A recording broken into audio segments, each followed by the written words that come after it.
Have you ever looked at a plant and thought, you know what?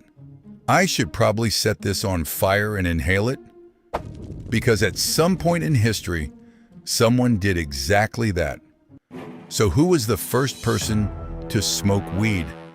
The honest answer is nobody knows.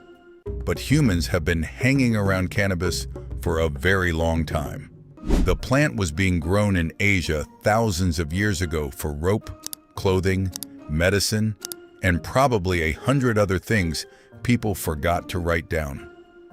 Then one day, somebody noticed something interesting. Maybe they accidentally tossed cannabis into a fire. Maybe they sat too close to the smoke. Maybe they were just the prehistoric equivalent of that one friend who says, "Trust me, bro." Whatever happened, people discovered that breathing in the smoke made things different. The earliest evidence of cannabis being smoked comes from Western China around 2,500 years ago.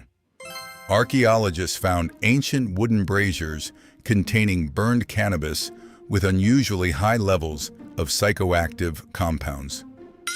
Translation: people weren't just making a campfire, they were getting absolutely ancient.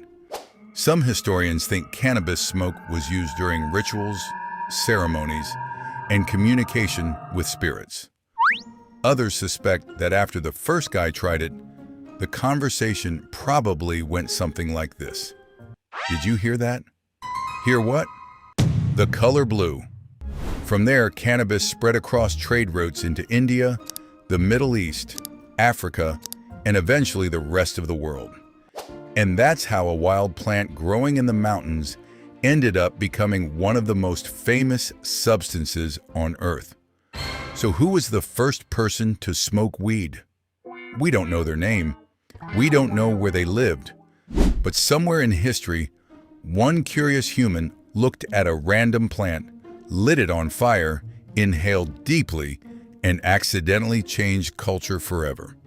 Honestly, that might be the most human thing ever.